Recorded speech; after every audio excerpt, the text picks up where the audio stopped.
O Brasil e o Acre passam por momentos de transformações muito profundas. São reformas de previdência, reformas trabalhistas, reformas tributárias, e a gente não pode deixar de considerar as entidades que representam os patrões e os empregados. E nós estamos aqui hoje na Federação das Indústrias do Estado do Acre para conversar com José Adriano Ribeiro, presidente da Federação das Indústrias, que está no seu segundo mandato. Tudo bem, Adriano? Tudo bem, amigo. Obrigado pela oportunidade. É sempre uma oportunidade da gente também esclarecer e conversar e dialogar com a sociedade. Esse ano, presidente, a Federação da Indústria lançou um programa chamado Reaja Indústria. Qual seria o objetivo principal disso? Olha só, nós tivemos 4 anos para entender como funciona essa relação institucional da nossa federação, dos nossos empresários e com a comunidade, com a sociedade e com as outras instituições. E a gente teve bastante dificuldade para se encaixar dentro desse discurso de conversar sobre o desenvolvimento do Estado de uma maneira transversal, incluindo o que a sociedade espera da gente, o que o empresário espera da instituição e como a instituição pode interagir com os poderes. E a campanha Reage Indústria foi uma proposta gestada por nossa assessoria, que viu a necessidade de linkar todas as nossas ações que antes estavam dispersas em função exatamente da nossa inexperiência de lidar com essa proposta de discussão, dentro de uma proposta que pudesse simbolizar toda a nossa vontade. E o nome Reage Indústria veio exatamente a contemplar essa nossa proposta. Há poucos dias o senhor assumiu o segundo mandato como presidente da Federação das Indústrias. O que é que as pessoas podem esperar de diferencial de um primeiro mandato para um segundo mandato, que sempre a responsabilidade é bem maior? Eu considero que no primeiro mandato nós fizemos um MBA. Eu venho de um setor da construção civil, estava numa decrescente naquele momento. A situação de transformar a proposta empresarial do ponto de vista do setor, havia a necessidade de estar contemplado dentro de uma instituição forte como é a Federação das Indústrias, e eu fui convocado naquele momento por uma questão de vacância, em função do falecimento do saudoso Carlos Sassai, que era uma grande liderança, um cara sempre do entendimento. E naquele momento eu me senti desafiado, mas eu não conhecia como o sistema funcionava, não conhecia como a gente poderia estar ajudando toda a economia do Estado e muito pouco a atribuição dessa relação do Estado do Acre em relação ao país e à economia mundial.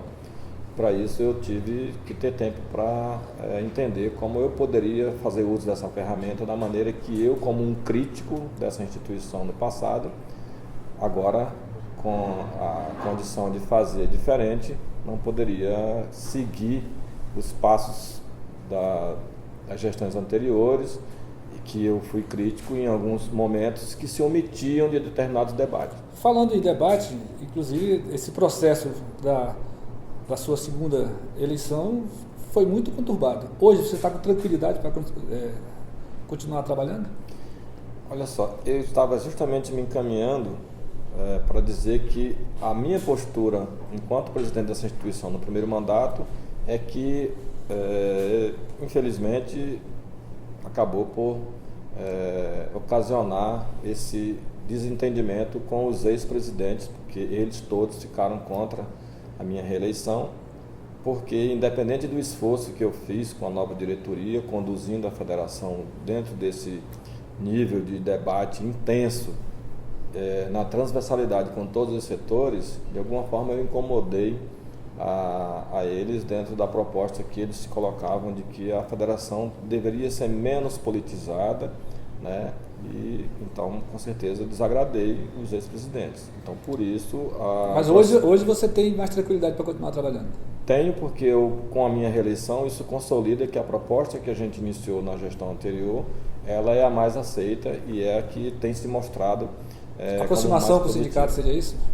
Na verdade, o grande problema da primeira gestão é que a gente focou em dar expressão para os sindicatos através de seus presidentes, de cobrar desses sindicatos maior atuação política e de representatividade. O aumento dessa mancha de representação também foi uma exigência no primeiro mandato, então isso tirou da zona de conforto esses presidentes de sindicato, que uns aceitaram muito bem e se destacaram e viram aquilo como promissor, e outros não.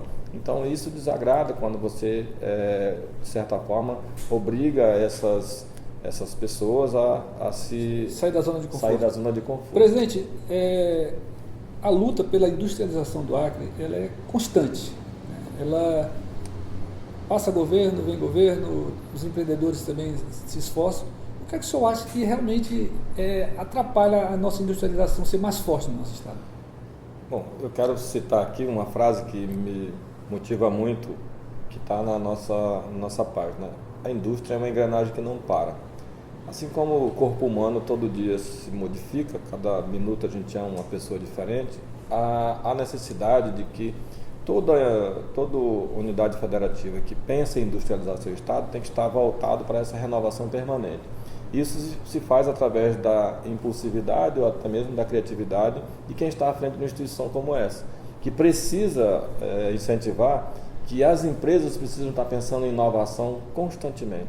E o que se viu de 2008 para cá é que nós não temos mais o tempo que se tinha antes, como foi a mudança da primeira revolução industrial com a máquina a vapor, até nós chegarmos à indústria 4.0, que se diz a quarta revolução industrial, com o processo de digitalização sendo compreendido e necessário em todo o processo de mudança, para dizer que nós temos tanto tempo até a quinta revolução industrial. Eu já vejo que isso equacionado em função do histórico dessas mudanças, eu digo que nós teremos a quinta revolução industrial daqui a 6 meses, pode ser menos.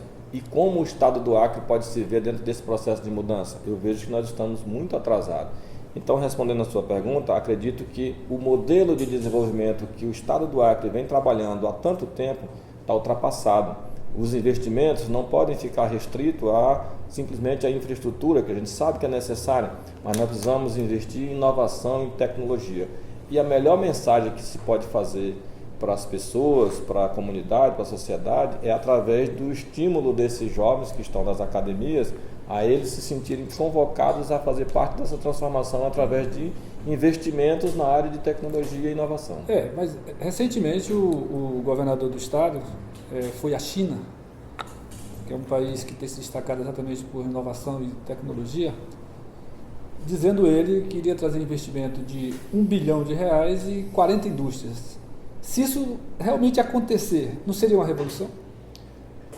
É verdade, mas ela não se daria como suficiente para esse salto que a gente precisa estar em termos de grandeza para o estado do Acre. Nós estaríamos tendo um salto significativo, mas isso primeiro precisa se concretizar. Acho nesse momento bastante difícil. Estou colocando aqui um ponto de vista de quem está fora desse debate, que está acompanhando, mas está ausente nos debates no detalhe. De qualquer forma, seria sim um investimento muito bem-vindo, mas sabendo que para esse acordo, e aqui eu coloco como preocupação, teria que haver um compromisso de transferência de tecnologia. Nós devemos e precisamos parar de ser colonizados, e isso precisa da consciência dos nossos representantes. Nós temos que deixar isso de lado, começarmos a ser um protagonista do nosso destino, e isso só se faz se nós criarmos uma massa crítica do ponto de vista tecnológico, técnico e, sobretudo, da parte de inovações. Presidente, falando em tecnologia e qualificação, a Federação da Indústria também lidera um grande projeto de capacitação. Inclusive, há poucos dias, vocês também inauguraram o Centro Tecnológico de Estudo do Senai. Qual é o papel social também que a Federação da Indústria desenvolve aqui no nosso estado? Olha só, Léo, para a gente isso incomoda outras pessoas que sempre tiveram uma postura muito recessiva, né? Nós não nos omitimos. Essa é a principal mensagem que a gente deixa para todo mundo e que é um desafio para as próximas diretorias que vierem a nos substituir. nós não somos capazes de acordarmos de manhã e acharmos que tudo está bem. A gente está sempre dentro de uma inquietação. A Escola Senai, quando nós recebemos, ela tinha a marca de uma alagação de 1,5 m dentro daquelas paredes. Eu visitei a unidade e eu via na cara dos alunos uma vontade muito grande de estarem à frente do seu tempo, mas aquela situação claustrofóbica, insalubre, me incomodou muito. Eu não sou de exigir muito quando eu não dou essas condições para essas pessoas. Então, como é que esses alunos iriam estar ali numa condição de estarem sendo criativos? Então, a minha imagem de um Senai é ensinando para o futuro, para tecnologias do futuro. Mas nós temos essa obrigação e nós temos essa preocupação de fazermos todas as mudanças do ponto de vista físico de todas as unidades físicas da federação que estão sob a nossa jurisdição, que é SESI, Senai, IEL, a própria federação, trazendo essas instituições para essa condição e conceito para poder receber esses jovens e estimulá-los a estarem ali à vontade. Então, a Escola Senai, hoje, a gente chama de Nova Escola Senai. Por quê? Porque ela traz no seu bojo a vontade de ser nova em tudo, inclusive nos cursos que a gente está colocando para o próximo ano, inclusive nos laboratórios, na mudança de modelo mental daqueles colaboradores daquela casa. Tenho recebido feedback da sociedade, tenho recebido feedback da própria CNI e de parceiros que contribuem com o sistema. Embora tenha todo esse papel social, recentemente vocês fizeram uma pesquisa, foi amplamente divulgada, foi mais abordada a questão política do que propriamente a importância da FEAC e da federação.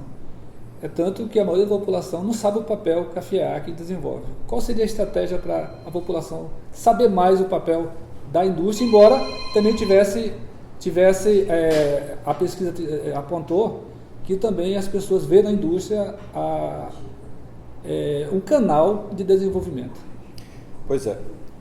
Entenda que os últimos 30 anos dessa instituição, como eu já disse aqui, a postura de outras gestões sempre foi de estarem de maneira reativa. Nós temos uma postura diferente, nós somos propositivos. E esse desafio de, inclusive, saber como a sociedade está nos vendo, também foi questionado por alguns diretores, pelo receio de como a gente estaria sendo, nesse momento, visto pela sociedade, sendo que é exatamente esse o nosso papel. Nós temos que prestar um bom serviço para a sociedade e é ela quem tem que dar o feedback para a gente. Falando em como a sociedade vê, a sociedade acreana espera com grande ansiedade aquilo que o governador chegou a dizer que seria o novo canal do Panamá do Acre, né? Que seria a ponte sobre o Rio Madeira. Vocês estão acompanhando isso? Nós acompanhamos não só a construção e conclusão, espero, da ponte do Rio Madeira, como toda a infraestrutura do estado do Acre. Ela é uma questão mais emocional, talvez, do que qualquer outro tipo de investimento, embora esteja fora do estado do Acre. Ela liga o estado do Acre ao Brasil.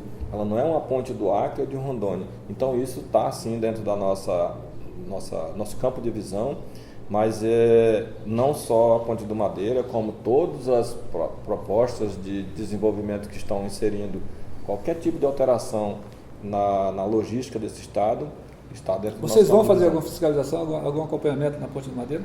Nós temos uma programação de todo ano fazermos aquelas que estão sempre como tema e são debates e são palco de discursos políticos, nós vamos estar sempre acompanhando. Então, desde a Ponte do Madeira, as visitas às BR, todas nós vamos conseguir concluir. A FIAC, ela tem o Fórum Permanente de Desenvolvimento. Como é que funciona esse fórum? O Fórum de Desenvolvimento, ele foi uma vontade da nossa diretoria, há 4 anos atrás, de estarmos interagindo diretamente com os temas de uma forma genérica, que tratam do desenvolvimento do Estado. Então, o fórum é composto por várias instituições, onde eu estou presidindo desde então, e nelas são criados exatamente aqueles pontos que são mais estratégicos para serem debatidos com mais critério. Mas são criados, uma vez definidos esses pontos, são criadas as câmaras técnicas que fazem uma discussão mais detalhada, e a partir daí criam-se informativos para orientar as políticas públicas voltadas para o desenvolvimento baseado nesses estudos. Então, nós temos dentro do Fórum de Desenvolvimento também um braço que chama-se Observatório Econômico, que norteiam essas orientações. Então, a gente tem o Fórum hoje como nosso, vamos dizer assim, nossa massa crítica de todas as etapas de desenvolvimento desse Estado. Presidente, semana passada o senhor esteve em Cruzeiro do Sul debatendo a possibilidade da ligação de Cruzeiro do Sul a Pucallpa. Isso é viável? Como é que o senhor está vendo essa possibilidade? Haja visto que nós não consolidamos nem ainda Rio Branco ao Porto de Ilha. Você está fazendo essa pergunta do ponto de vista político ou do ponto de vista da engenharia? Tudo.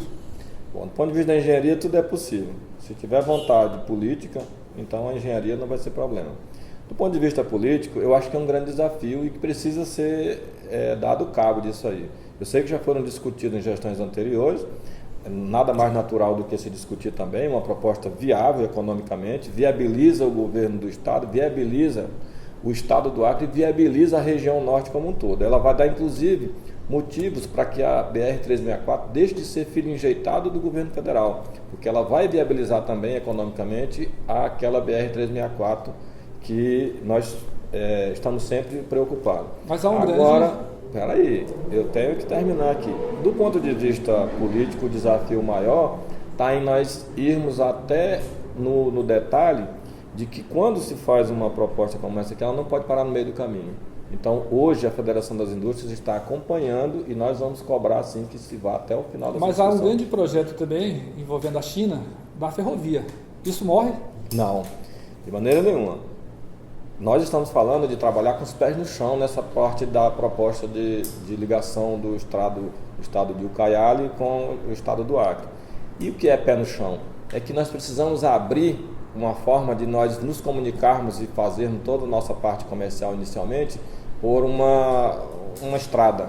E que ela não precisa inicialmente ter lá ser uma rodovia. Mas nós precisamos abrir e mostrar que tem viabilidade econômica daquilo ali. Daí para frente o projeto vai acontecer.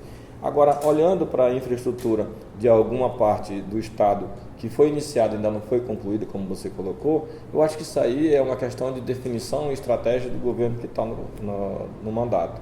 Então, nós também vamos cobrar que sejam concluídas todas as obras que foram iniciadas, isso aí também são questões que nos preocupam, mas nós não podemos ficar só tratando do passivo, a gente tem que também pensar em fazer alguma coisa, principalmente nesses desafios assim que eu considero extremamente estratégico. Presidente, o que é que o senhor acha, na sua avaliação, qual é o grande desafio do Acre no século XXI? Eu acho que mudar a proposta de desenvolvimento que está aí nos últimos 30 anos, de viver com pires na mão lá em Brasília, dependendo de boa vontade de parlamento e de emendas parlamentares. Nós não precisamos mais de tantos postos de saúde espalhados por aí, muitos deles fechados. Nós precisamos do médico, nós precisamos do medicamento, nós precisamos de atenção para a sociedade. Então eu vejo que há um equívoco aí, há um certo conforto das nossas lideranças que deveriam ser repensadas essa forma de atuar para defender os interesses do desenvolvimento aqui. O senhor concorreu a deputado federal nas eleições passadas, defendendo essas mesmas bandeiras. O senhor acha que falta, dentro do parlamento, ou dentro da classe política, alguém que defenda essas bandeiras de forma mais incisiva? A proposta de candidatura de deputado federal, ela não veio por minha vontade, ela veio pela vontade de termos um representante com nível e condições de debater de forma mais detalhada uma nova proposta de desenvolvimento com olhar empresarial. Lógico, pelo tempo que a gente saiu, a gente sabia que era muito difícil lutar com grandes profissionais da política. Mas eu digo para você que foi uma boa experiência. Sobre a postura dos atuais deputados federais e senadores, eu acredito que eles devam estar lá representando aqueles que acreditaram na proposta deles. Eu imagino e vou cobrar, porque na medida que se elegeram, agora eles têm que pensar no Estado como um todo. Vou subsidiar quem estiver em condições de nos receber, para que a gente continue levando o debate que a proposta de desenvolvimento tem que estar focada no fortalecimento do setor privado. O setor produtivo, em todo o mundo, é quem faz a diferença, é quem faz o investimento. Então eu acho que foi válido a proposta e o desafio. Presidente, para finalizar, como é que o senhor gostaria de um dia ser lembrado aqui como presidente dessa federação? Essa é uma pergunta, ainda tem a última. Bom, eu não gostaria de ser lembrado como presidente.